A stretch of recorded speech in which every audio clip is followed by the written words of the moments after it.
Today is November 12th at 6:30. We are at the Olentangy Administrative Offices in the Berlin Room. And before we call the order, I would like to welcome Mr. Wright this evening. And the board would like to extend its deepest condolences to Mr. Wright and his family. He has lost his father-in-law and is at a funeral this evening. So sorry it's under those circumstances, but welcome, Mr. Wright. I mean, Mr. Wright. Thank you. Did I say it once or twice incorrectly? Just once. Okay. All right. Yeah, autopilot. I apologize. Mrs. Pepper, will you please call the roll? Mr. King, Here. Mr. O'Brien, Here. Mrs. Patrick, Here. Mrs. Wagner Fiesel, Here. and Dr. Weiss. Here. Thank you. Thank you. Please join us for the Pledge of Allegiance. Allegiance to the flag of the United States of America, to the republic for which it stands, one nation, under God, indivisible, with liberty and justice for all.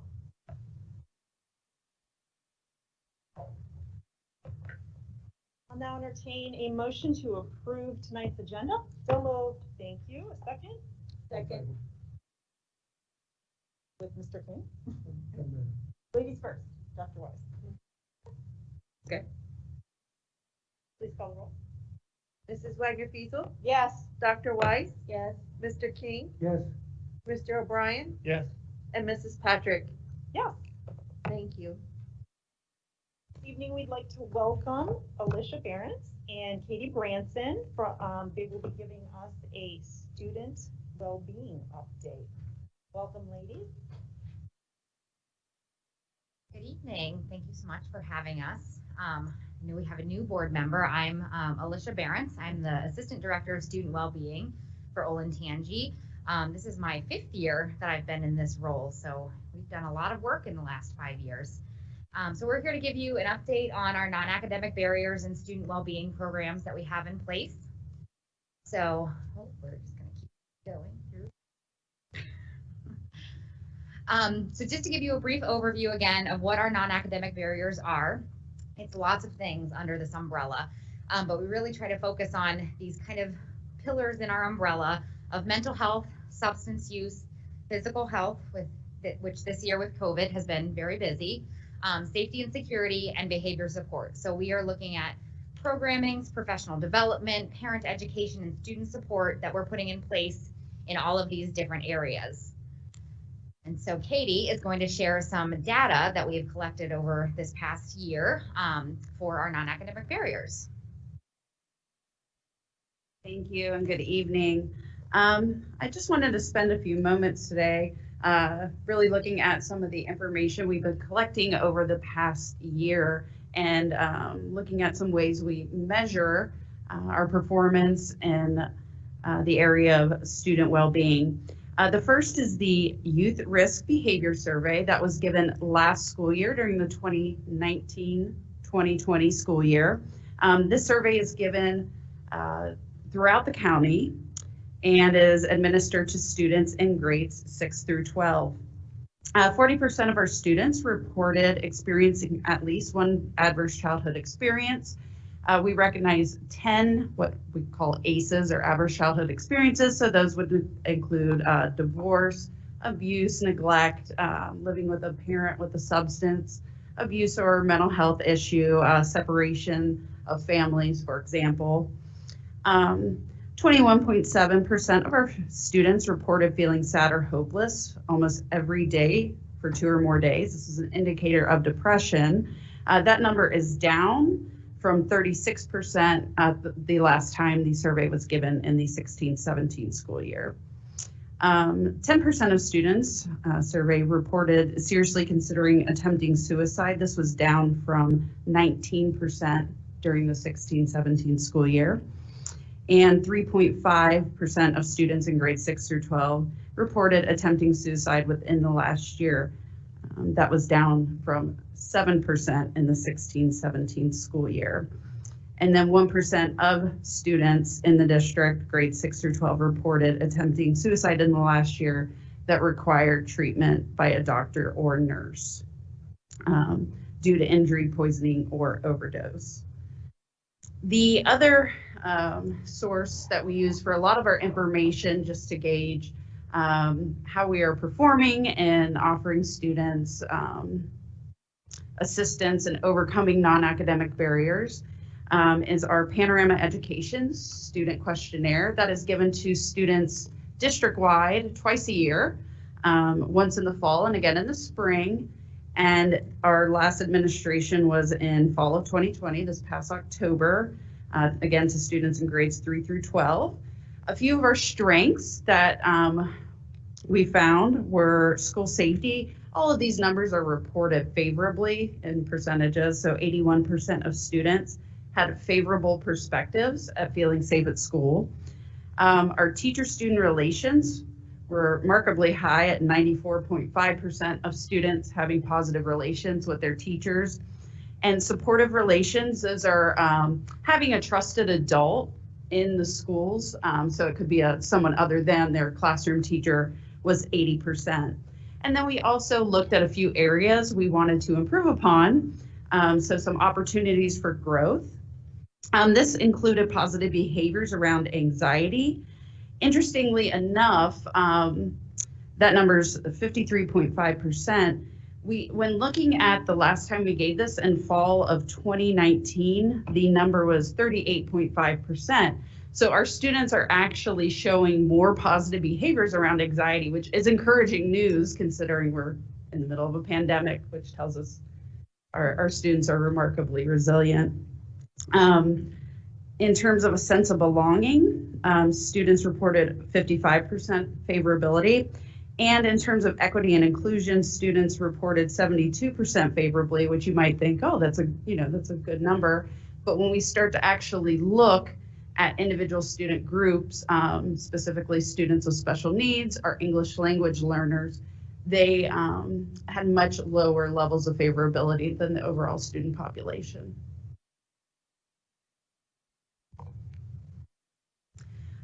So in order to prevent unfavorable outcomes for students and to offer supports, we have a 3-tier system of support here at Olentangy. Alicia and I are going to just briefly talk about some of those supports. In my position, I mainly focus on Tier 1. So Tier 1 supports are universal interventions, social emotional learning, and our prevention education for students. In terms of personnel, this would be our school counselors, curriculum and programs that's offered by not only our school counselors, but also our classroom teachers. And we do have a number of new programs, including Second Step for our middle school students. And we are in the process of forming Active Mind Chapters, which is a student-led organization in each of our high schools promoting positive mental health. And for Tier 2 level of support, so these are going to be for the students who need a little extra support versus the universal preventions that we have for all students. This is mainly comprised of our school social workers, which currently we have 4. Each has a high school and then all the feeder schools that go into that.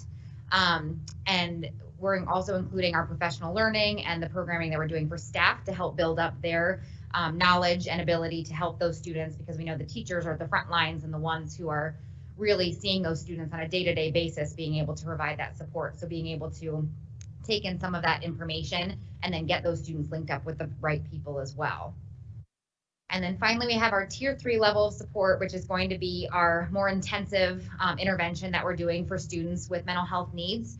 For K-8, we have Centero, and last year we started with OSU and in the high schools with 1 clinician at every high school, and then the 5th clinician who does overflow, crisis management, and then overseeing those clinicians. We also have a district mental health specialist who floats among some of the buildings, and then we have 3 behavior specialists this year to do targeted intervention with students with behavior needs. So most importantly is looking at the information and the data and really knowing what are our next steps to best move us forward to serve our students. We want to continue the professional learning and professional development we are working with all of our staff members with, including our trauma-informed care training, We are working on mental health first aid, increasing our focus on equity and inclusion and sense of belonging, and also really focusing on our portrait of a learner, really focusing on those dispositions which are included in the portrait of a learner as mitigating or insulating factors against some of our possibly negative outcomes for students. We also want to increase our focus on parent and family outreach. That includes a parent academy, which will be a centralized location for parents to find all the different programming we have through our different departments here in one location, so that they can really maximize and attend and be part of that learning community as adults. Also, we are working on updating our virtual resources, which is exceptionally important right now. And working on some targeted programming specifically for our CDL students and CDL population, and also some of our specific student populations, such as female students in the ROCs, and thank goodness I'm female programs for middle school girls. And then to briefly plug my parent programs presentation for next week, which would be part of the Parent Academy that we're working on. I'm going to do a virtual live presentation for parents as part of our PPT on parenting during a pandemic. We've heard lots of feedback from our parents that this is just a very challenging time, and they're struggling not only supporting their students, but also supporting themselves, juggling everything that they have going on, whether they're a working parent, whether they're stay at home, whether they're doing hybrid or virtual learning. It's just a really difficult time for everyone. So my goal for this presentation is to make sure that I'm letting parents know that what they're going through is unfortunately normal for the circumstances that we're in. So normalizing some of the reactions that we're all having, that basically we're all going through a collective trauma at this point, and kind of the effects that that's having on all of us as parents, as well as the students. And then really giving some helpful tips and resources and how to support not only the parents' mental health, because that is very important, but then also supporting their student. But I do, since it's a parent presentation, want to make sure I'm giving them lots of skills as a parent to support themselves and their student, because we oftentimes as parents forget that if we pour from an empty cup, we're not very helpful to our kids, right? So we need to make sure that we're taking care of ourselves as well. So those are some of the big takeaways that I'm hoping for our parents to get out of my presentation for next Wednesday. Any questions? Context of the percentages you gave at the beginning, do you find that to be fairly common and broad scoped among K-12, but unusual for our district? I'm just curious about the context of this. Yeah, the youth risk behavior survey is we give it here in the county, but also nationally. Our numbers are actually slightly lower than national levels and current trends for the 16-17 data and the 2019-2020 school year. So we are slightly lower than Delaware County, and Delaware County is actually lower when compared nationally. Can I piggyback off that? Yes, lower, meaning good. How many students participated in both the 19 and then in the 20 surveys? For the youth risk behavior or the panorama? So the first one was 19 pre-shutdown, right? So what was the percentage of students? Is that a mandatory or voluntary participation? Yeah, they're all voluntary. They are. Yeah, but it's all voluntary, so students can be opted out by their parents if the parents don't want them taking either the youth behavior risk survey or the panorama survey. I believe for the first time that I gave the youth risk behavior survey in 16-17, we were at about 10,000 students who took that 6 through 12. And then this year was a little over 10,000, so it was a similar number, slightly higher this time. For Panorama, I don't know if you have those numbers. For Panorama, this last administration, we have a very low opt-out rate, maybe about 200 students. Again, that's grades 3 through 12. This past administration in October, we had almost just shy of 17,000 students participate. So that was a great sample. Right, yes, okay. Absolutely. And I had one other question. What is the Second Step program? Yeah, so the Second Step program is a social emotional learning program. So we find that one of the areas where students really struggle is that transition from elementary school, from fifth grade to sixth grade, entering middle school.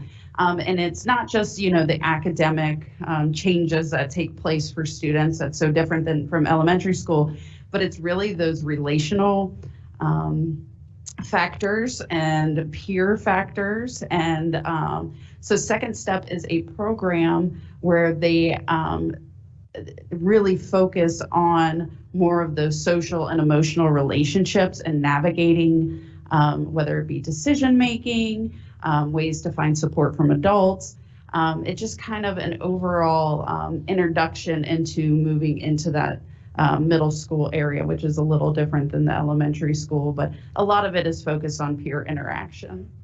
Thank you. And I also had one comment about the percentage of students that have a good relationship with their teacher. Like that looks like an outstanding percentage. I don't know what it is nationally, but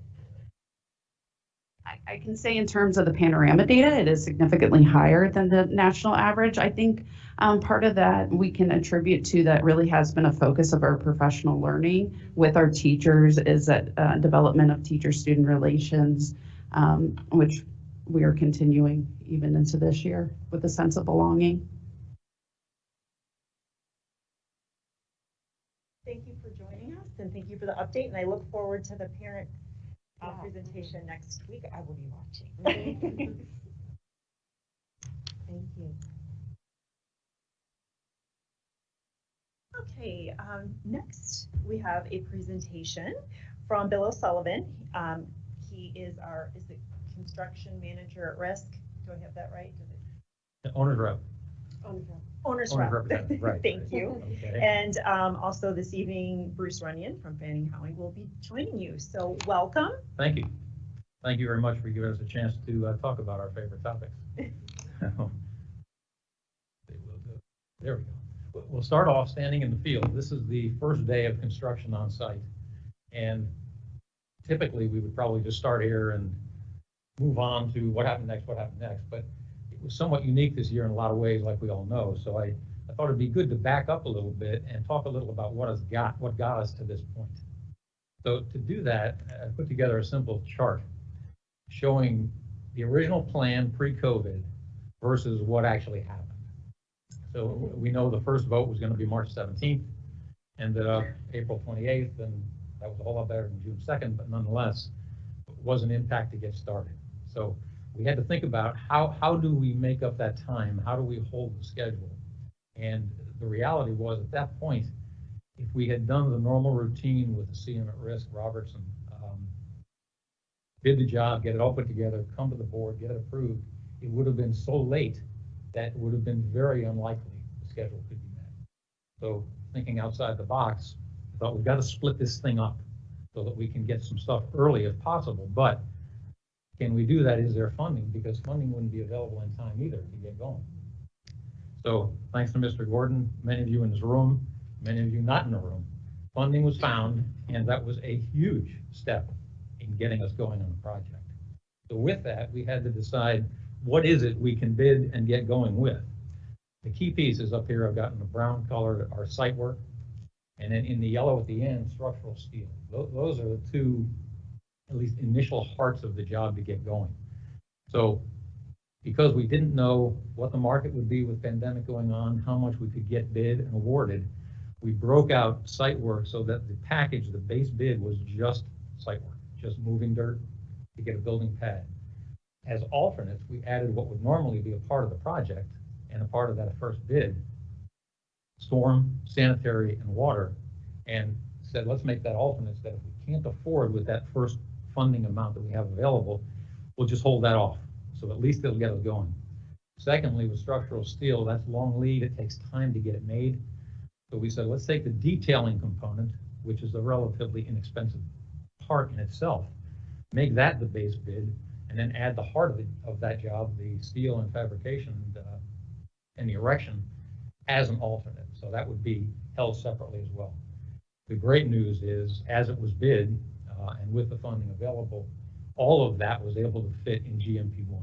So that was tremendous tremendous news at the time. The next thing that had to happen was keeping going. So once we get the steel started with detailing and hopefully heading into fabrication not too far away, getting site work underway, we had to follow with concrete, had to follow with masonry, the critical trades that then kept that train going so we don't lose time. So all of that thankfully pulled together. It was a tremendous effort. Robertson, the construction manager, pulled hard to make that happen, had everything bid, ready to go, waiting for approval. And it was really like a tightly wound spring that when the gates opened, this job could take off, and that is what happened. So let's take a look now at that pretty exciting piece of this. So again, we're back to standing in the field in mid-June.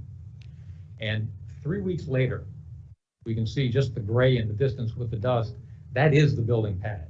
So that first schedule that we showed, that was to get all site work done, but it was really pushed and accelerated to get it done in 3 weeks to get ready to start doing something with the building. And the next piece is just 2 days later. Concrete has already been put in place, and the plumbing underground, you can see white pieces sticking out of the ground. Those are plumbing pipes. That was already going. And a side story that I just thought was really neat. Again, Robertson's superintendent is a superintendent who has done several of these, our prototype elementaries in the past. So he's had the hard knocks, he's had lessons learned, and he came up with the idea to convince and entice the plumbing contractor. If you come out here with 2 crews, because there are 2 plumbing mains in the building, and run both of them simultaneously, I'll give you the whole pad, nobody in your way, and get out of the way and let the foundation guy follow you, which is unusual because usually foundations start and they're all tripping on each other and everything else. They said, we'd love that. And they did. And they kicked into gear, got the plumbing going, foundations did well behind, and it really kicked the start of the job off really well. Which then led, now we'll do monthly jumps.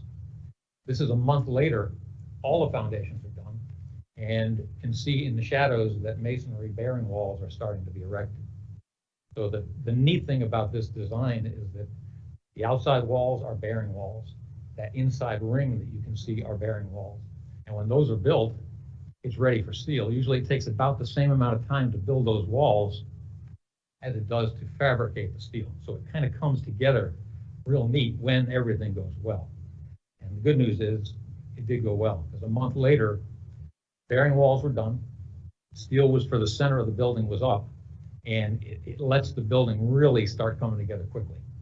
The alternative would have been to use all bearing walls on the inside for the gym and the commons, and it would have dragged the job down, taken a lot longer. And that's a great piece of this design that Fanning and Howie has. I wanted to also look at another view of this from the top. And another, I mentioned Fanning and Howie, that all these things happened, everybody working really hard, but quality of these documents, this could not have happened if there were a bunch of questions, changes, issues, and everything else. The documents just let everything come together like a watch. It was great.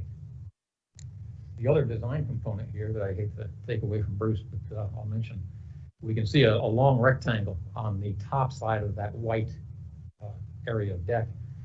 If you kind of mentally extend that out across the whole building, that's the added size of this building compared to the old prototype. That 10,000 or so square feet, that's where it appears. And part of the design is now making that area that we're looking at, that rectangle, the mechanical mezzanine, which takes it away from the little pods that used to be in the corners of the gym and the commons, and puts it in a nice open space there. It's a real nice use of that space, and creating other opportunities as well. So now we will go 1 month again, and deck that far along, over halfway. Joist you can see going in the upper right-hand corner. Steel would be wrapping around counterclockwise, deck behind it. And then the next big push will be to get a roof on. Now we are, go 1 month later, and that's Monday. And that is, it's not just deck. The good news is, if you can see in the upper left-hand corner there, it looks like wood. That's a nail base that's across the entire building right now. It's just covered with a ice and water shield that sticks to it and makes it dry. So that building right now, as a matter of fact, that's Monday. Tuesday, that area looks like wood was covered, and the center roof is on, so the building is dry, and that is a huge step because it lets spray on fireproofing go on, which is going on. Drywall is even being hung, so because it doesn't get wet now, and all those interior trades can proceed. So it's really in a good point right now. And lastly, I wanted to just to give it some context where we've done so many prototypes in our district. I had done a while ago a comparison of these key trade activities to getting closed from foundations on up through, for some of the buildings we can see up in the upper left-hand corner. The red bar is our elementary one, just superimposed on those older schools because they all finished on time. And it's always interesting to see from our history. It's one of the beautiful things about our prototypes. There's so much data to rely on and look at, compare with. The foundations, you can see, started well later than most of the prototypes, but as things kept going, it got time back again. So the good news is, with steel being up, being enclosed right now, we're on track compared to the old prototypes, and not that things can't happen in the future, but it certainly is a nice place to be for finishing next summer. Great. And that is the short story. Mhm. Are there any questions or comments? Just feel free.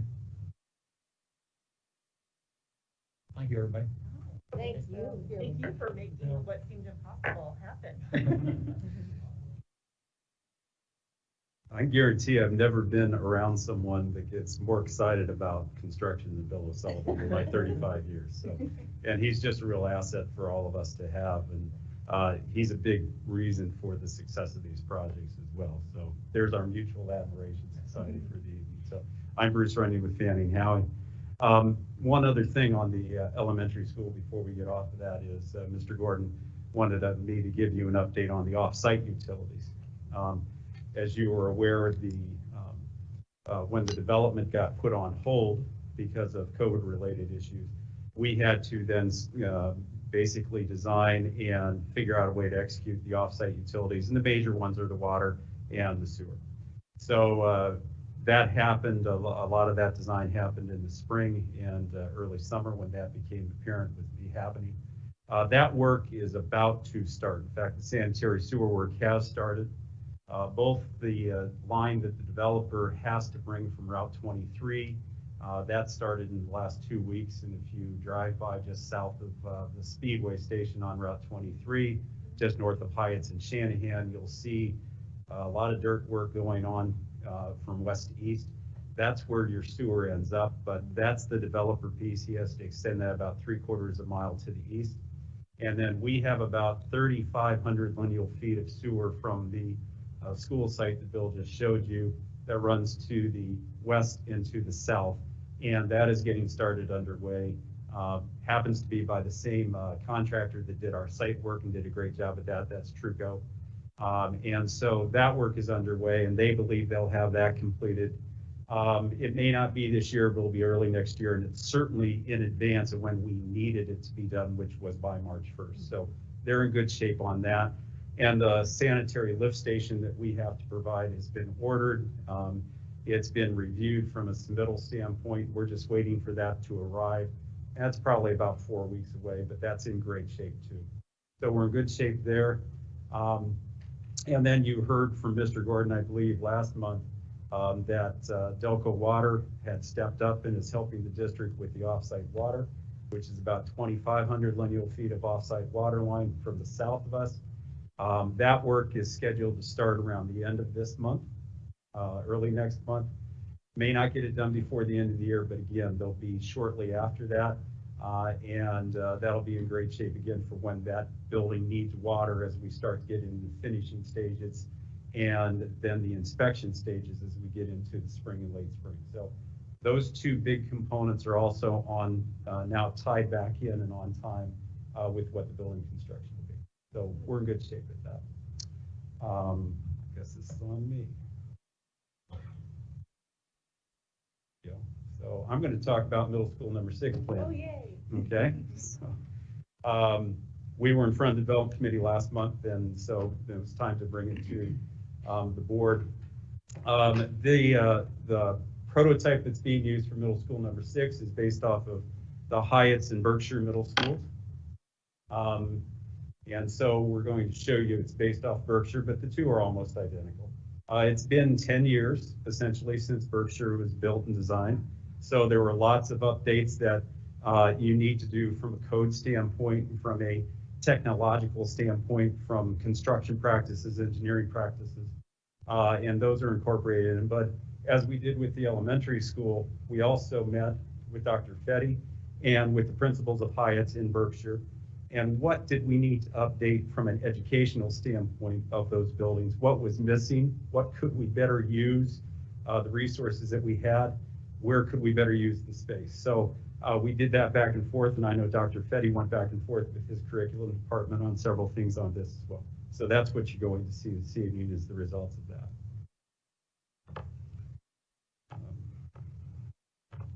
There we go. So I'm going to use the pointer. I don't like pointers, but given this COVID and you need me by the mic, I'll just do what I said. On your left here is the plan. Don't worry, this is going to get blown up, so you don't need to strain your eyes. On the left is the plan of Berkshire as it is, except it's a mirrored image. And I did that because the new plan is a mirrored image. And I know when Mr. Gordon speaks later on the site and the proposed site plan, you'll see why we mirrored the image and mirrored the building. We'll bring that up then. So this is Berkshire as it stands, and those 6 classrooms out to the end are what we've called for years the connector.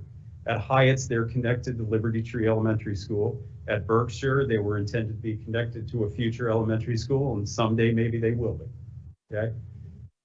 When this became apparent because of site-related issues, that we were going to have this as a middle school only site, again, much like discussions at the elementary school, what really made sense then?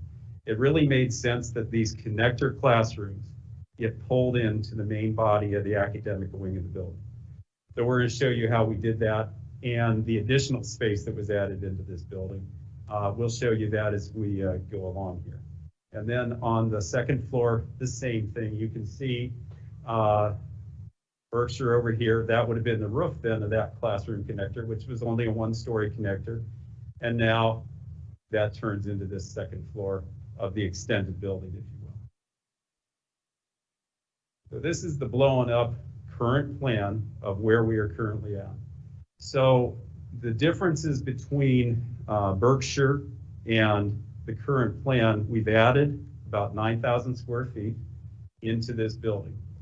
And that was a planned square footage add that we did. At the time, we weren't quite sure how and what we would do it with, and that kind of modified when we pulled the connector classrooms into the main academic wings. But then it crystallized pretty quickly.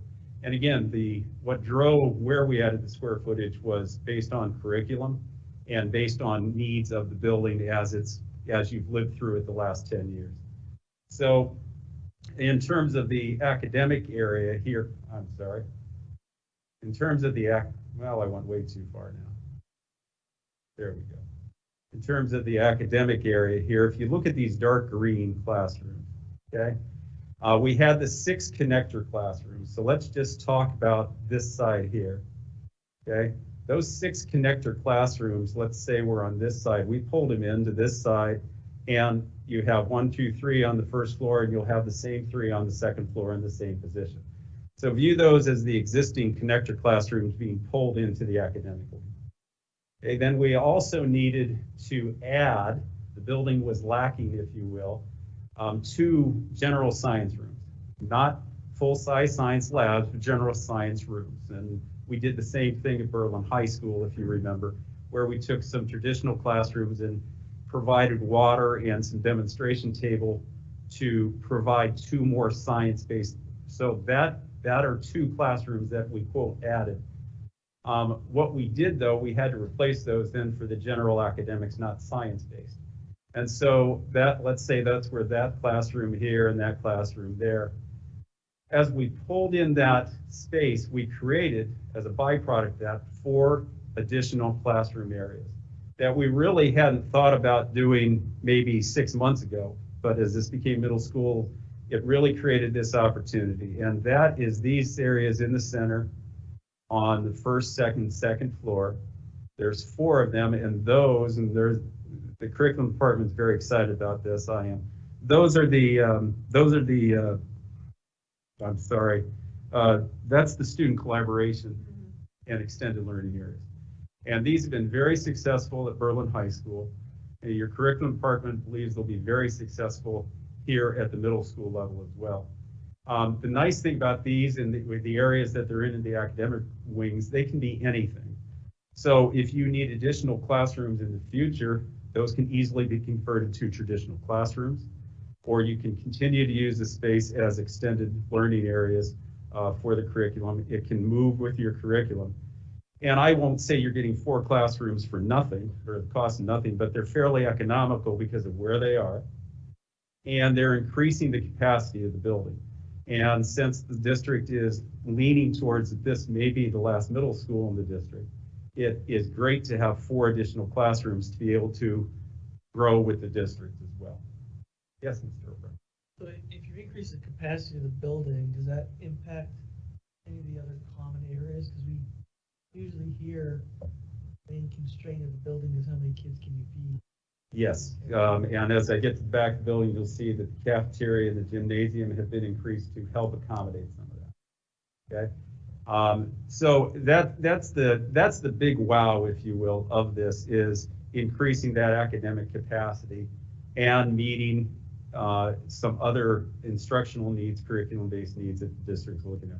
So to Mr. O'Brien's point, the rest of the additional square footage is right in that strip right there. It may not look as much, but it's quite a bit. It's extending the length of that gymnasium, which obviously is right there, the cafeteria, which is right here. It's widening those spaces by about 12 feet. Again, it doesn't sound like a lot, but it gives us another 100 kids plus in the cafeteria. It gives us another 100 plus seats in the gymnasium, plus it allows us to align better the spectator seating and circulation area around the gym court better than what it is currently at Hyatt and at Berkshire. Some other additional small amount of square footage was put right here, which is extending the 3rd or orchestra-based music room. So that is fairly inexpensive square footage just because of where it was at. It was already under an overhang. It's just making better use of that space, making that room bigger. And again, you have 3 very nice sized music-based spaces, but that could also be used for any other multiple other functions as they may like. We also talked with curriculum about 3 major areas and what changes in curriculum needed to be. And this factor I don't want on your head right there. Right there is where your special education department had been for the buildings. Your curriculum has continued to change on this. So there was an old mod tech lab in that area that basically you're not teaching that way with the technology. So they said we really need additional space for our SLC classrooms and that based program.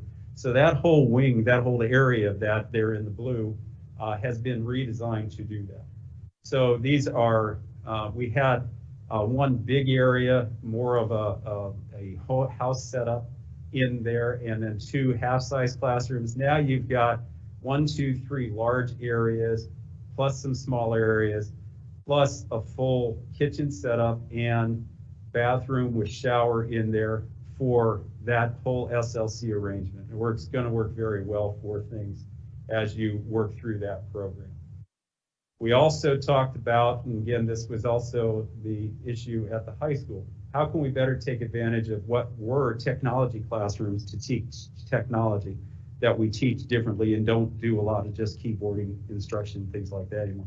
So this area right here has been redesigned, and it will be still 3 technology-based areas plus the head-end room technology room for the whole building. But it also has its own extended learning area connected to that along the main corridor of the building, connecting the academic wings to the activity wing of the building. And then we're also looking at, it doesn't look like much right now, but reconfiguring the media center space and more of the support space of the media center space. I believe it's Berkshire that took and had reconfigured that space within the same walls that it is currently and created a maker space for the kids in what was their office workroom for that. We've taken that, we're expanding that space to create a maker space for that. They have, as you've seen with the elementary school in the past, what you saw at Berkshire, also going to have a total different thinking on how we're doing the media center in this space, and that's still up and coming in terms of the design. But it's pretty exciting stuff, and I think it's going to make a huge difference in that. We're also going to do the updates that we've done with mechanical, electrical technology systems in these buildings, similar to the high school, similar to the elementary school. It makes the systems more economical. It also meets all the newer codes, and from a technology standpoint, will meet everything that you're currently doing and anticipating doing in the future. And then the second floor is, again, the dark green would be those additional classrooms and connector classrooms brought in. There's actually the location where the 2 additional science rooms were desired to be, and those are just repurposing existing classrooms and outfitting them differently to allow that to happen. That is pretty much what I have. This is just a pretty view of, we used to not have to redraw the whole building. Now we have to redraw how we do our architecture is totally different now. So this is just the different 3D modeling program that we now draw the whole building in from the very beginning. And I won't bore you with that, but I had to throw those in just because it's a lot of work.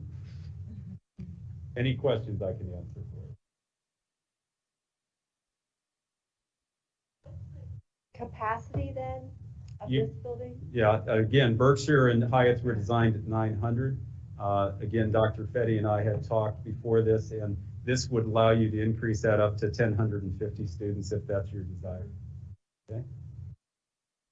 And you have stretched Hyatt's and Berkshire to almost that to begin with. That's why we're using them as the model. Yeah. What could we take, and with them being stretched, what did you really need? And that's where it drove most of this. And again, many thanks, Dr. Fetty and your curriculum staff. This is the stuff we couldn't do without them and their input. Great. Thank you. Thank you. Thank you. I don't have any questions because I sat through it before. Dave and I are on the facilities committee, and so all very exciting and looking forward to the changes. Thank you for joining us this evening and our construction updates. We greatly appreciate it. I'll move quickly into the board president's report. I wanted to start with saying November 11th was Veterans Day, so thank you to our veterans for their service to our country.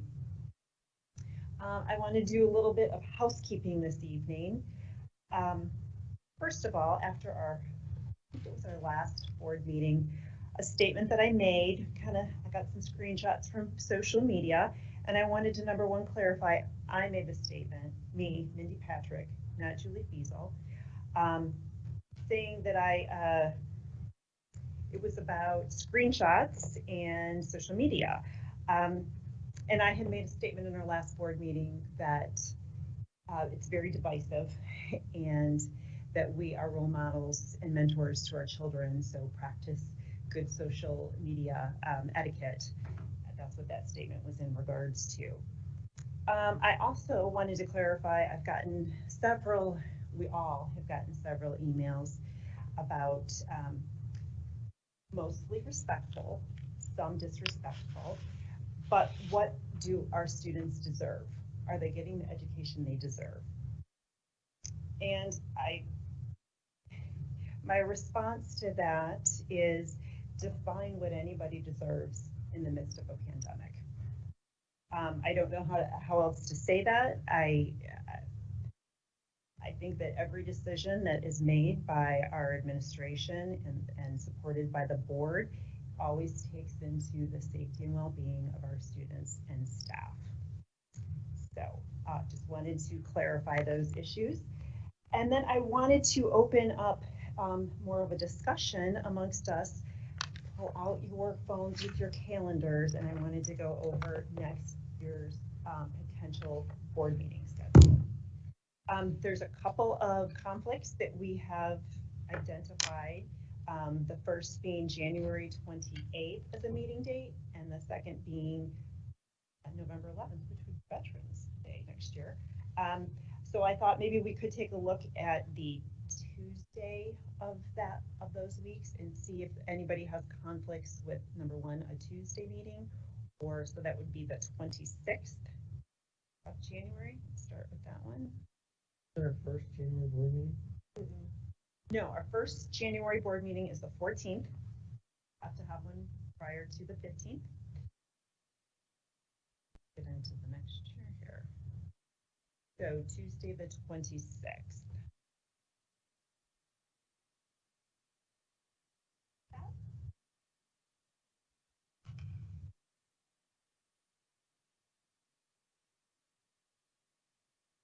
Okay, and the second one, November. I'm sorry, you Yep. said Tuesday the 26th? Yes. Are you in town? I'm in town. I'm traveling. Dora has the best. I was gonna say, I don't have my basketball schedule with me, but we usually play Tuesday, Fridays, if we have a season. That's We're big, being yeah, yes, optimistic. those are both, both questionable. What about Wednesdays? We don't have any games. Wednesday would be good. When is the Career Center meetings? Did you third Wednesday? Thursdays. Thursdays. On Thursdays, except the starting Career Center might have to be on the 13th, because legally it has Yeah, to be before in the by the It's in 15th. 90. So the 20th, First meeting, January 20th. No, Instead no, of no, no, 27th. 27th. I apologize. 27. Yes.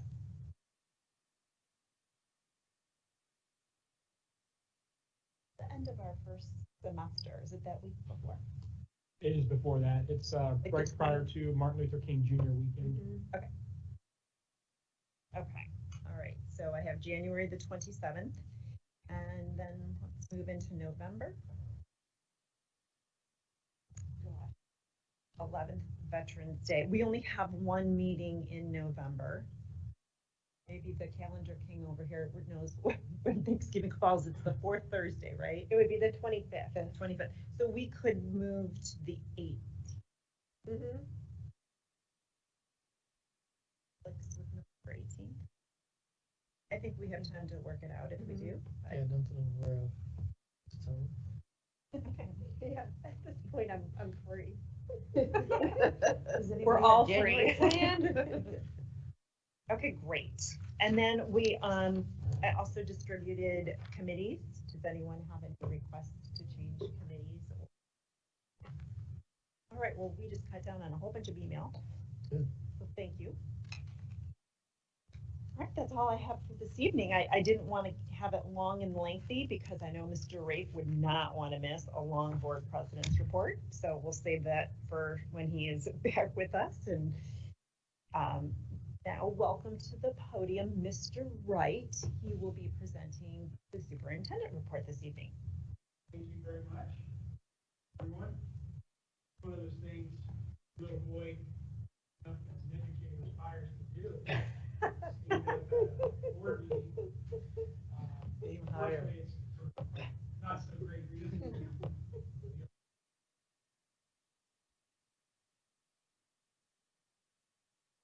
But tonight, I want to take an opportunity in Grace instead, share some of the great things going on, because we still have many great things going on. Living the mission as our team. Fortunately, we still cannot do things that we like to do the way that we like to do them.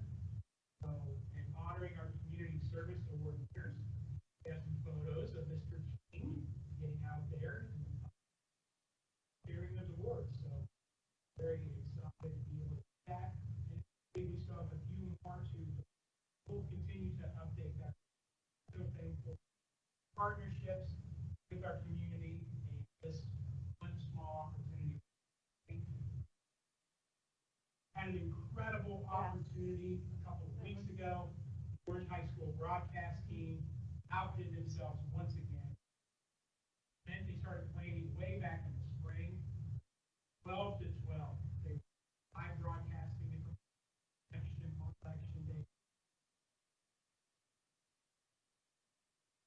correct. And so they were on there and they had interviews. Mr. Rafe himself was on for a 20. It just was incredible. What a testament to their work. They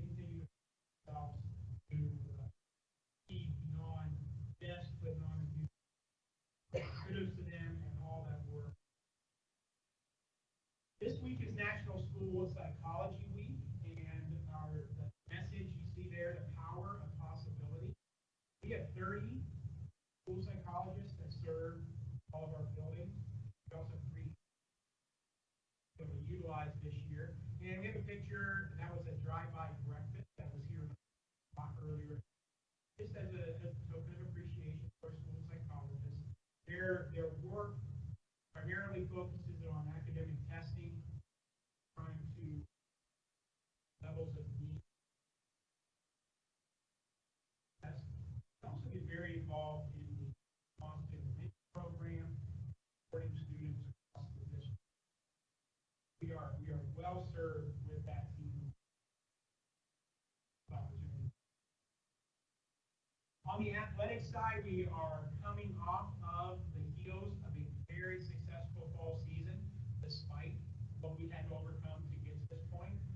I do want to take an opportunity to extend my appreciation to athletic directors at the 4 high schools and the 5 middle schools out their efforts in planning, organizing, would not have been able to have the kind of season.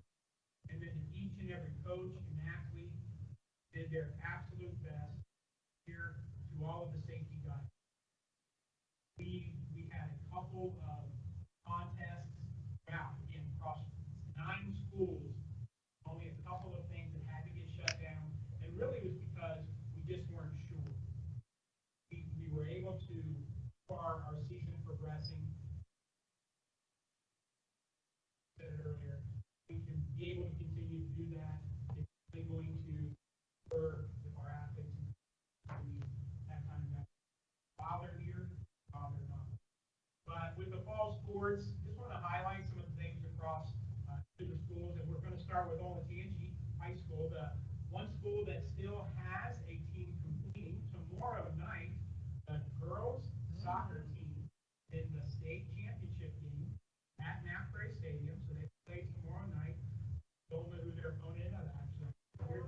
Is it Strasville? Strasville, okay, from up north. Where I did my student teaching, so playing the thing there. And so it was a very successful season for them. They were OCC district and regional champs, and we just wish them the best of luck. And Coach Devaney. The girls volleyball team was also OCC. Congratulate them. And girls doubles team, Tina Siram, and Sydney Nickel were in this. Congratulations. At Orange High School, another successful season, boys golf shared the league title and were district champions. They beat Jerome, and the district champs had a phenomenal outing up at Apple Valley and went on to finish 6th at the state. Girls double team, Carolyn Sproul and Tyler Reed were 2nd in sectionals and then all the way to the state tournament. Girls soccer team won the 3rd out of the last 4 years of OCC. They had another tremendous year. And Orange girls volleyball won the OCC, all 3 levels. And the program is very successful. Made the regional finals of the tournament. To Liberty High School, boys golf team won the league championship. The girls golf team also won the league championship. And the boys soccer team. Girls tennis team had district runners up, but even more important, I think senior Danielle Shonley, 4th straight year competing at the state tournament. Wrapping up for her. Girls cross country team, district runner-ups, great accomplishment, very packed competition at the district. Football team made it all the way to the regional championship in Division 1.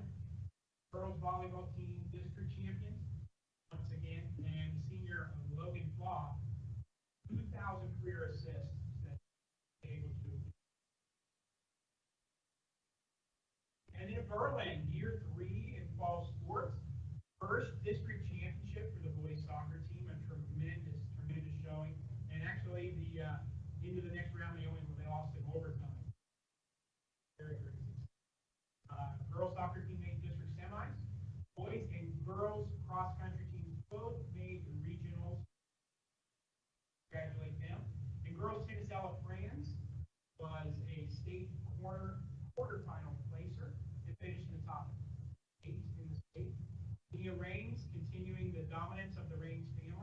as a freshman, finished 10th at the state tournament and became second team All-State.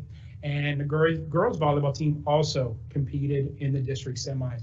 So again, a tremendous showing by our athletes across and there were other things as well. Obviously, we cannot highlight them all, but those were some of the things that the teams were able to share with us. So beyond athletics, we had a couple other things that were tremendous opportunities. We were featured as a district in Columbus Monthly, kind of a focus on our motto of One Olentangy. Spent a lot of time talking about how our branding pillars anchor the things that we've always tried to do and the opportunities for, as big a place we are, trying to find that opportunity to connect with each other and know that we're all in this working for each other in that. And then Jonathan Jurovich, another great opportunity to emphasize his greatness and all that he does for kids, not only at Liberty Tree, but across the district, was featured in Columbus Parent. And a lot about this article was how he uses art in his class and beyond, talk about empathy and emotions to be able to allow the kids to express themselves in that way. And it's really been powerful in our focus on social emotional learning. And he's been as you see here, he's been a poster child for what we're trying to do in that regard. All right, so this week was the annual celebration of Veterans Day. I was actually blessed. I was over at Orange Middle School yesterday at 11:11. And so they made an announcement at 11:11 a.m. Kristen Marconi over there, it was tremendous what she read. And again, this is one of those things that we were not able to do the way we do Veterans Day in this district. And it is so many byproducts of what's going on out there. But for us not to be able to bring in these veterans and embrace them and be able to shower them with the respect they deserve, that was a difficult thing. But we do have one statement that I have been asked to read kind of as our representative statement. So to the Olentangy school community, on behalf of all of the Olentangy military family liaisons in our district, we thank our military veterans, those that are with us today and those who have passed on, for their dedication and selfless service to our country. We also thank those families that have supported our veterans who maintain a strong foundation at home so our servicemen and women can focus on protecting our country. Our Olentangy staff always supports our military youth and families. To that end, we recognize the military family liaisons in our school district while also highlighting those schools that have earned the Purple Star Award from the Ohio Department of Education, signifying that a school is a military-friendly school. And on this sheet here, you see those that are highlighted in purple are Purple Star designations. You see we have 6 new schools for this school year, and then we have 5 other schools who have started that process or are as far as that process that they have named a military family liaison. And our remaining school, I believe that's all of our schools are in that process. So we have 21 schools in that process, and we do have 5 others that are continuing to develop their protocols. So we wanted to honor them and take this opportunity and thank all of our veterans for their service. This is a reminder that our CDL spring semester declaration period starts tomorrow. We have said in our communications in the past several weeks that we will get to this point where we ask each and every one of the families of our almost 5,300 committed distance learning students to complete the survey that they will receive. Not only will they be declaring their intention for the second semester, this will provide us feedback on what has occurred in the first semester.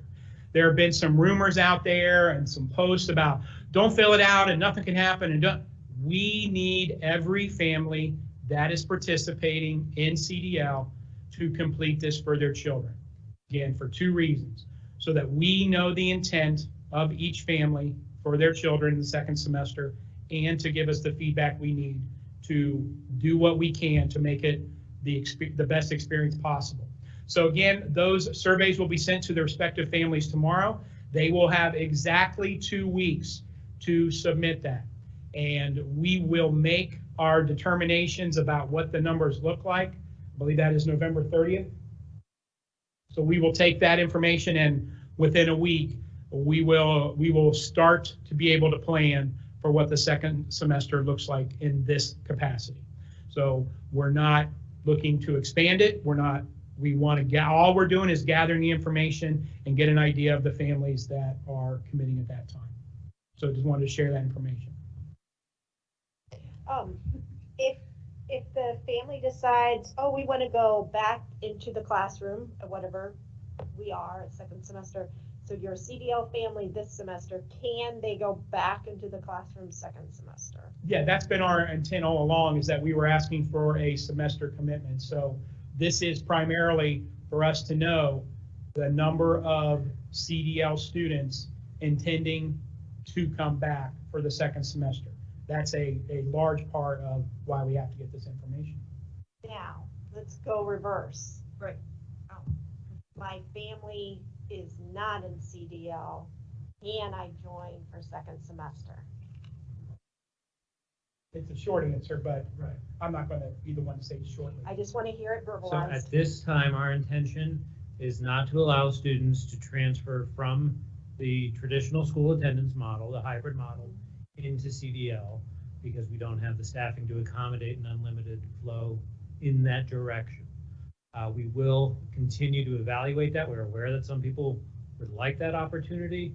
We're not confident in our ability to offer that to them, though, at this time. So right now, we are only interested in finding out who the CDL families are who want to go back into the building, because those are the only families that we've made that commitment to at this point.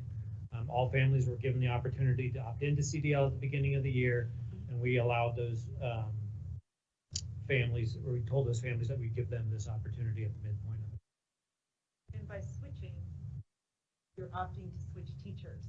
And Correct. you're a teacher from CDL. Right, with you into the classroom. Right. Yeah. Correct. Mhm. One other question, does anyone? Okay, mine is, and it, maybe you can answer this, maybe you can't, but what would the potential opportunity be to not fill out the survey? I don't understand why someone would not want to participate. To not fill this out, you miss your opportunity to provide feedback to help guide the program and to declare what it is you want. So we'll get to that point and we'll have to make a decision what an unfilled out survey looks like, but we cannot stress enough, please fill this out. You filled it out to commit to participate in this program. This is part of the program. Please provide the feedback and please provide the declaration for the second semester. That was my question. I don't understand why it Yeah. would be a disputed item, but. Well, if it's circulating on Facebook, it must be true. Okay, thank you. Good on that? All right. And then finally, just presenting the action items that will be discussed tonight. First couple are tying back to February when you approved an agreement for cellular towers over near the Berkshire Elementary East Transportation Center. These are updates to that to now get power to those towers. The second two are about a new development that needs sewer and water, and it is catty corner northeast from Berlin High School across Pyatt Road. And so they're looking at coming from that northeast corner of Berlin to get across. So those two items are for that. And then the last one, to be pending further conversation when Mr. Gordon gets up, there is a potential approval of a purchase of land that is slated to potentially be for middle school number 6. And then finally, the important dates. As I said, the CDL survey information goes out tomorrow with 2 weeks exactly to get that returned. We will be on Thanksgiving break Wednesday, Thursday, and Friday, November 25th to 27th. On that following Monday, students will not be in school, but we will have our second professional development day with all of our teaching staff.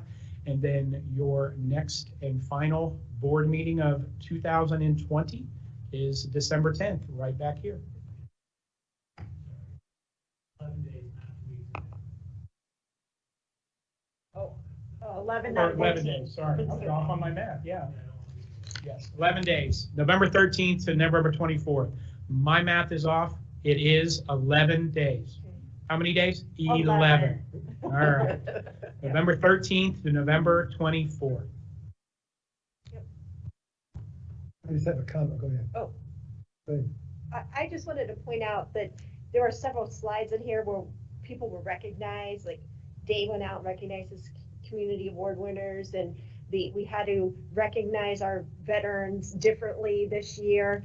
We have gotten several emails about athletic recognition.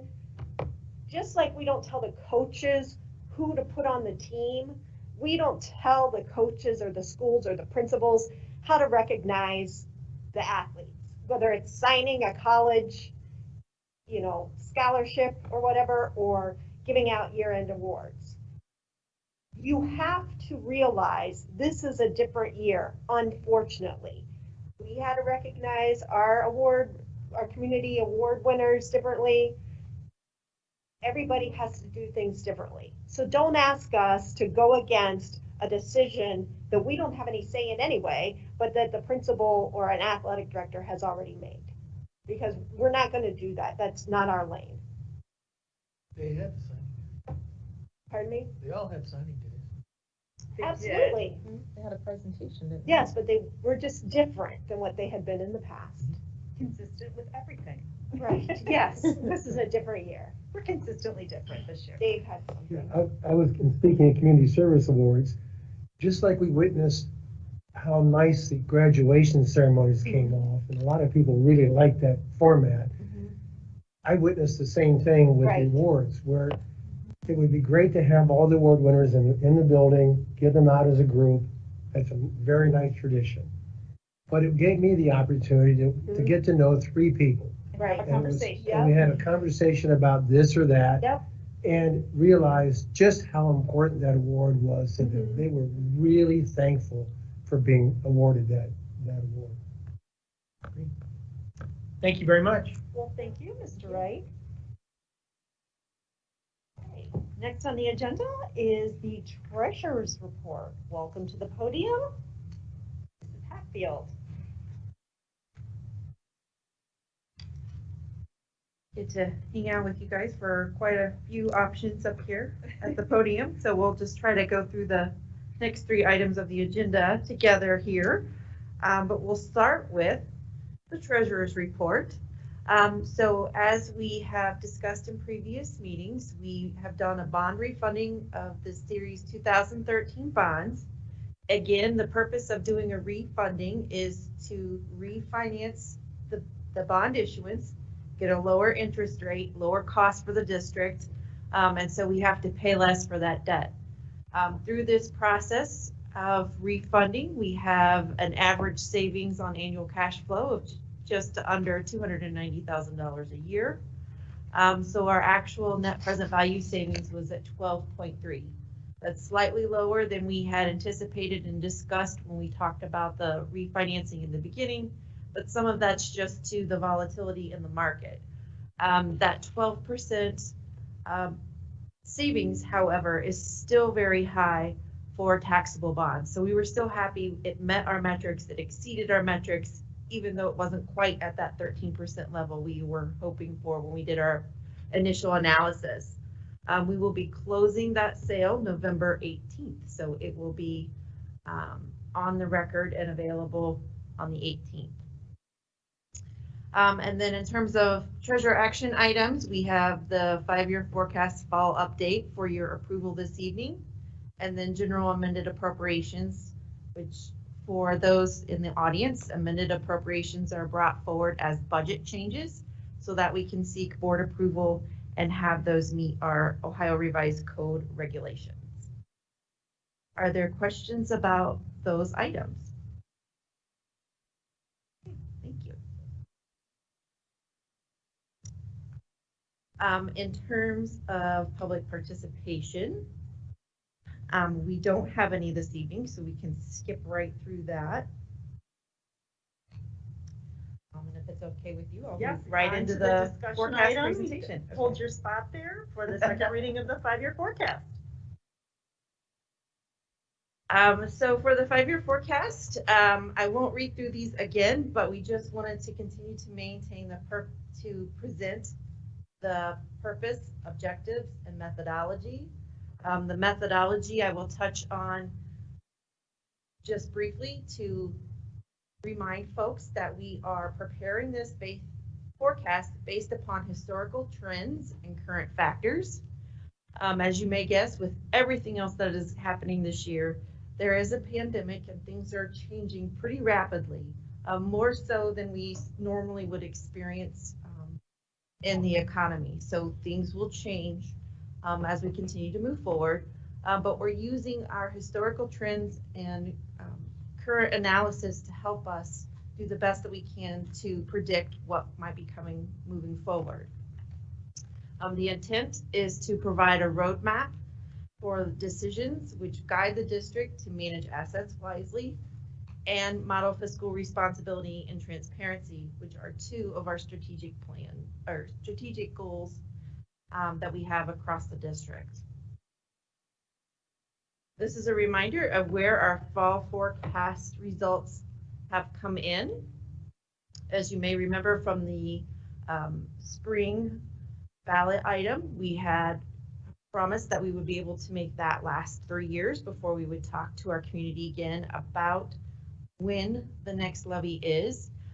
For Olentangy, we are primarily a locally funded district.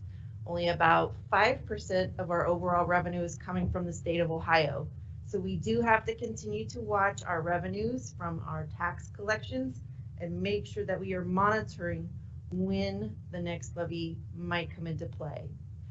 Our informal cash policy is to have 2 to 3 months cash on hand. And from our current estimates, we actually meet that through fiscal year 2024, extending that levy campaign promise an extra year. So we're very happy with this outcome at this time. What's included in this is the COVID expenditures that are not supported by CARES Act funding.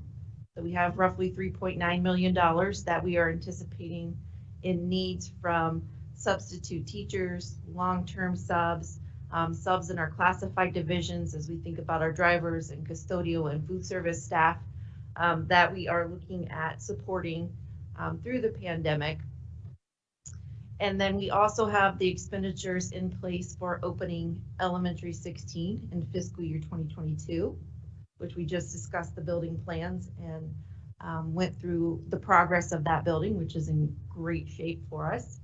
And then in fiscal year 2024, we have the second elementary that was in the bond package, as well as the middle school 6 opening in that fiscal year, both buildings opening in that fiscal year, which is part of why you'll see the revenue versus expenditures, that difference widen quite a bit. So all of those components are a part of this. What is not a part of this, as we discussed, was as we prepared the model, was the final settlement for the second half collections of the 2019 tax revenue. We have since then received it. We received it late Monday or Tuesday evening, and did some testing with the numbers, took a look at our model. By adding it, it would have adjusted our FY21 revenue by approximately $700,000, which is not material to the millions of dollars that you see in the forecast right now. So to the positive, okay. Yes. So $700,000 to the positive. And so we will, of course, it's being recorded, but you'll see that reflected in the May forecast update. It wasn't material enough for us to redo not only the forecast model, but all of the notes and the presentation materials and the entire package that goes with that. So we were happy that it was over expectations, but it's not, and not significantly so. Excuse me. So just want to touch on the, the risk assessment.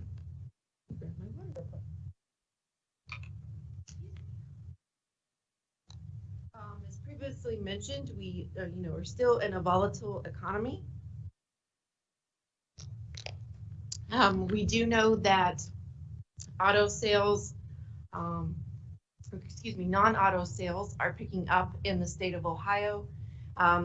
Those sales numbers are coming in overestimated trends when the state set its budget to readjust for the downturn in the economy.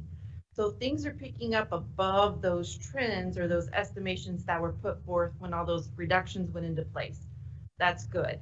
We'll keep an eye on it and keep watching the Ohio reports and making sure that we have a good understanding of that moving forward. But it is volatile and we'll have to keep an eye on it. We know our interest rates are extremely low, etc. For real estate taxes, after we had our issue with our final settlements, we are watching our reappraisals to see if we have any delays that might come in and affect our final valuations that we would use for the coming year, calendar year. Our delinquencies in our final settlement that we just received were about right on trend, right around a 98 to 99%. So that's good. We haven't seen those decline in collections based on what we know today. Board of Revision cases and potentially any decline in Class 2 valuations will have to be monitored as we have this winter adjustment to the pandemic and whether we will see any types of changes to our business categories either coming forward with revisions to their new valuations or if there are any business closures. Either one of those could affect those last two bullet points. In terms of state funding, again, we've held it flat.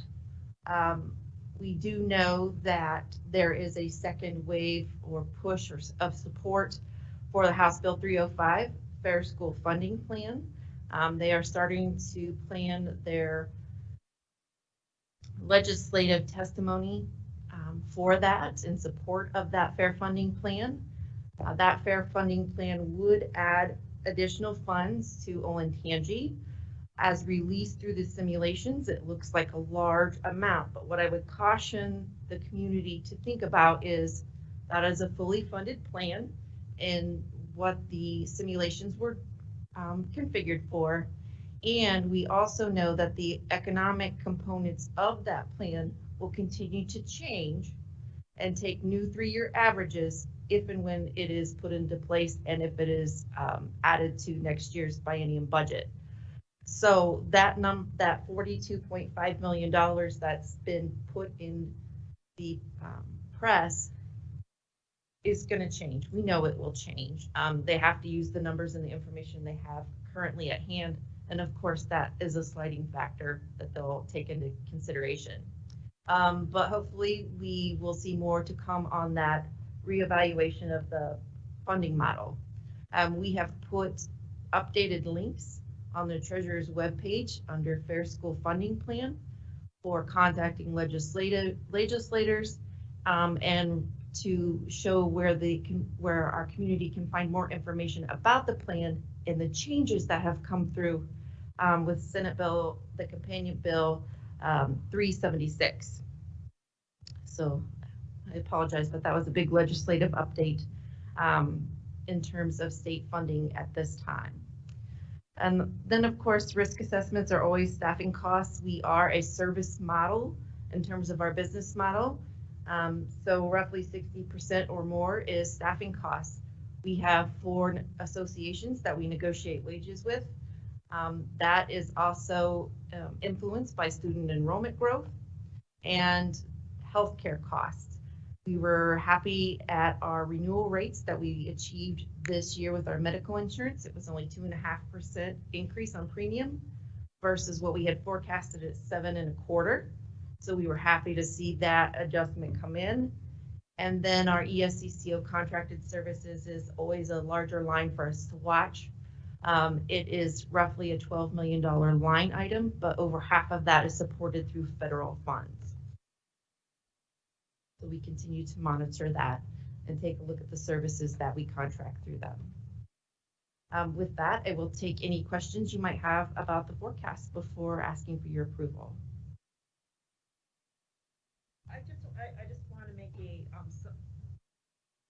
sure I'm summarizing this correctly. So in the last forecast that you presented, nothing has changed. We are 700,000 up in our final settlement, but that data came in, the transaction came in too late to change the 5 years, so we're status quo from our last meeting. Correct. This is what you have before you for approval this evening is identical to what we discussed at our previous board meeting. Yes.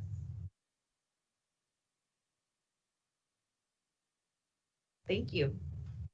All right, we also have a second discussion item with, joining us is Mr. Jeff Gordon. He's our Director of Business Management, and he is going to present us with a land purchase. Good evening. Good evening. Before I get started on the land purchase, I just wanted to mention Mr. Runyon and Mr. O'Sullivan, along with Robertson Construction, the excellent work that they're doing on that elementary could not have been done, and we would not be where we're at today without their work, along with the experience of Robertson having done that building before. So just wanted to make sure I was at the mic, I had a chance to say that, because they've been tremendous for the district and big support for our department as well. So what we have tonight is a proposed land purchase, and this would be for middle school 6. As most of you know, we have owned, I think for about 15 years, land on Curve and Sweeney Road, which we expected to be the site of our next middle school. And you know, there's always factors that go into that, how quick the development is going up around our sites. That brings our utilities, it brings road improvements, all of those things. When we were wrapping up with Berlin High School, meeting with the county, we had a discussion with them at the time about knowing that coming down the pike was middle school 6 and another elementary and the possibility of that site. At that time, they felt like they were about 5 years away. That was about 3 years ago. On getting some sanitary and some other things there based on what the growth and what was going on. Since that time, that some of those things have slowed down up there because of they've been waiting and the business enterprise zone came about. So has slowed down and they're making plans working around that, which is not, you know, while they're waiting, there wasn't any reason to move forward on their end until they had that in place. So when we met with them again several months ago and we discussed, we wanted to revisit where Curve and Sweeney Road, an update on where they were with utilities. We had the discussion about the current status of that enterprise zone, where they're at with sanitary, road improvements and things that would be a concern up there if we were to build on Curve and Sweeney Road. At that time, they expressed to us that they were quite a ways away with sanitary lines, and that there weren't any road improvements really planned before we were to open with a new middle school on our timeline. It was very concerning for us that, you know, we had been there planning to go to that site, but we also were early enough in having those discussions to pivot and start looking at other options and other land in the area. And we were fortunate to be able to look at a couple other options. One was land that was offered to us on Peachblow Road, which was north of Peachblow and west of the railroad tracks, and another site that we looked at we're very familiar with, and that was a tract of land that was south of Berlin High School. So I'll just talk a little bit about the Curve Sweeney Road site, and then I'll cover the pros and cons of each one and what led us to the agenda item that's on for tonight. The Curve Sweeney Road, I mentioned some of the utilities and the road improvements that were necessary up there, and the county was quite a ways away from. And if we were to move forward, we would have to live with those roads and the traffic that we would have up there until the county and development brought improvements up that way or contribute those costs ourselves. The other problem that we had were the off-site utilities, which we've talked about several times over the last 6 months as we've been working towards getting elementary 16 built and relying on the developer and then having to bring those utilities up ourselves and the cost of doing that. So we worked with both Fanning Howey and CT Consultants on estimating costs to bring utilities to all of our sites. And the Curve Sweeney Road, if we were to go ahead and try to move forward on that site, we'd have quite a ways to bring utilities from the county and Delco Water. You see the estimates there for water and sanitary on that site. For Delaware County was about $3.8 million to get there. There is a developer that we approved an easement for last month at Berlin High School that is working towards, they're on phase 1 of a development that's bringing the sanitary and the water north towards our site, but they're several years away from getting to where we would need that. The next closest option we had was Delaware City up near the Kroger warehouse. I believe it was to the northwest of the Kroger warehouse, there was the ability to grab onto city utilities up that way. If we could work with Delaware City to do that, which may involve annexation, which then involves a lot of other things for our site that would be in addition to the possible cost of about $1.8 million to get the water and sewer to that site. So as you can see, to move forward with that, besides conditions of the road and the roads surrounding not ready for all the traffic that the middle school and eventual elementary with it would bring, we had to look at other sites. So the other site we looked at, the Peachbow Road, which is currently owned by Evans Farm. This is not the site that they had discussed giving us for an elementary school that was in the middle of their development. This is a separate tract of land that they owned that they were willing to sell, not donate to us. And the acreage in that area for land without utilities was going for about $35,000 an acre. So we've used that estimate. So we would have had a purchase on that site of about $1.5 million and still had a utility issue there because of the sanitary that we would be depending on from the county. If we were to get county sanitary there is the same one that we're waiting on for elementary 16. So we're putting a force main in for elementary 16, and then we would have had to get the county to agree to extend it, or we're waiting on the developer to bring permanent up there, and the developer would bring it up to our building, elementary 16, but getting it from elementary 16 to a proposed middle school site would be on us to get it across the road and to the northwest. So again, there were significant costs to develop that site using county utilities, and then we'd also have to extend the water. So that was about another $1.7 million for county utilities, in addition to the $1.5 million for purchase, as well as we also, that part of the property north of Peachblow Road and west of the railroad tracks, there's an agreement between Delaware City and the county on who supplies utilities. Currently, that site, we would have had to have negotiated to be even served with county utilities. We also would have had to get the city to release that agreement to let the county service our site. And if not, then we also had an annexation discussion we would have had to have with Delaware City, as well as about $1.3 million to extend those utilities where they currently sit for Delaware City at that site onto the site that we were looking at. In addition to the cost for that site, which then would be over $2 million to $2.6 million roughly, depending on which option we went with, the site was narrow, had of course a power line going across it, which we continue to run into for a lot of our sites, and it would have had limited practice field space because of the narrow site and the power line. So it wasn't the best site. The last site that we looked at actually was a pretty good option for us, and one that I mentioned earlier we knew well because it was south of Berlin High School, and it was also a site that when we were extending utilities up to Berlin High School, we brought water and sewer up along the Pyatt Road extension past this site to Berlin High School. So we essentially have already put utilities in at that location. And so we began evaluating that site. We knew that the owner of the land the realtor had contacted us when we built Berlin, wanting to know if we were interested. At that time, we were told he had an appraisal of about $55,000 an acre, and that's why he listed it at $55,000 for that site. We asked our appraiser that we've used for other projects to take a look at that site and do a restricted appraisal. Since it was vacant land, a restricted appraisal where they don't have to go on site. If it was a house or a building, of course, we'd have wanted to have done a more intensive appraisal of it, but since it was vacant land, really it was a comparison of land around, and assuming that it was a buildable site, what that site would appraise for, and they gave us on the restricted appraisal about $52,000, not far off, $52,000 acre, not far off the $45,000 acre the $55,000 an acre that the owner was asking for. We went back and forth a little bit in discussions. We had a conversation at the facilities committee about the site, reviewed all three similar notes to what we're looking at today.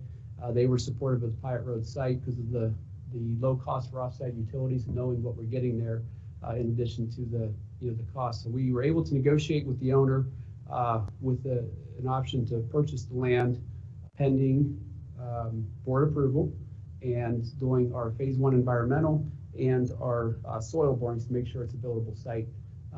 And we have completed those, and we know what to expect on the site.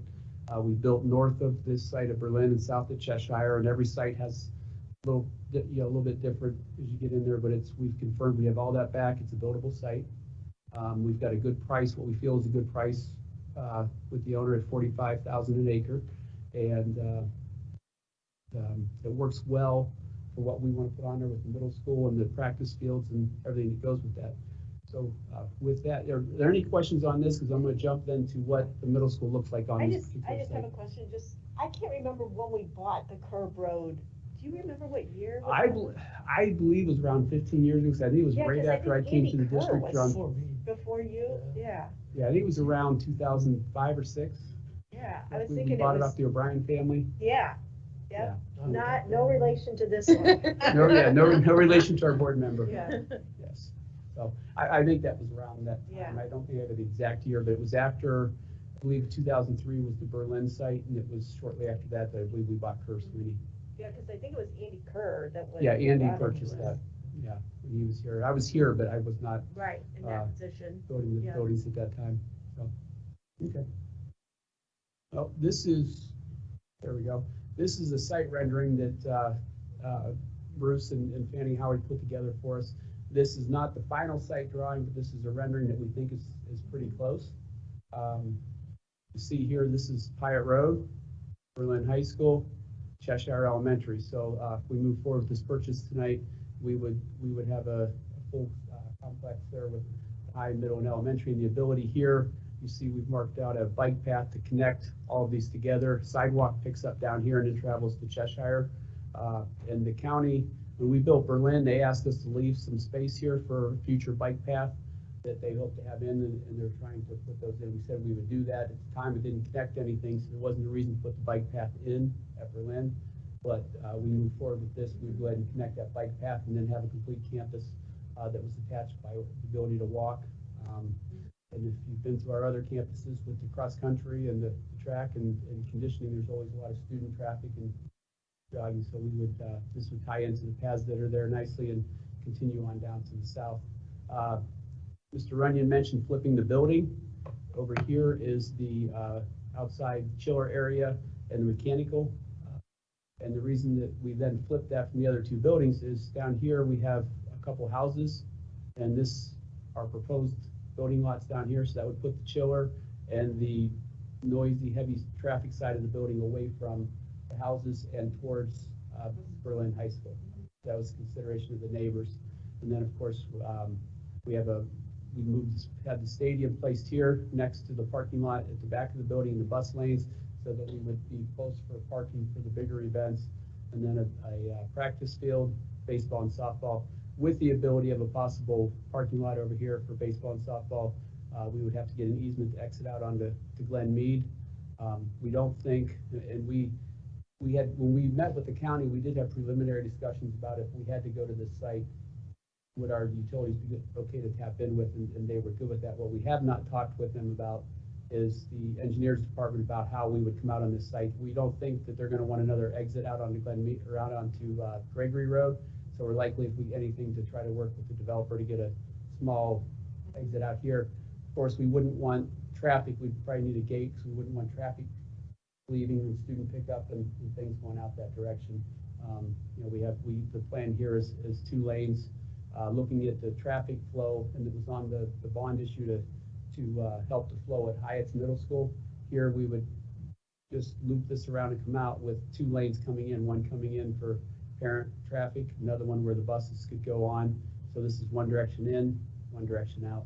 That's the current plan. Again, this is not final, but those are just some of the discussion points we had as we were laying out the site. So as you can see with the design, the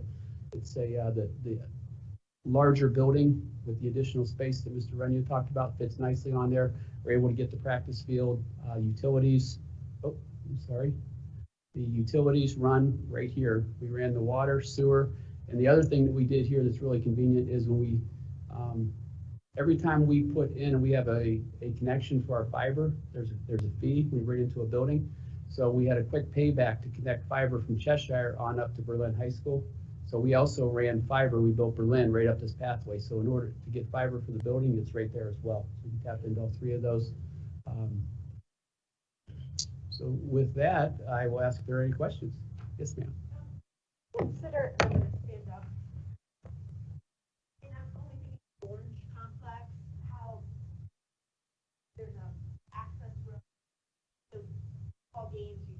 access road, you can park in orange.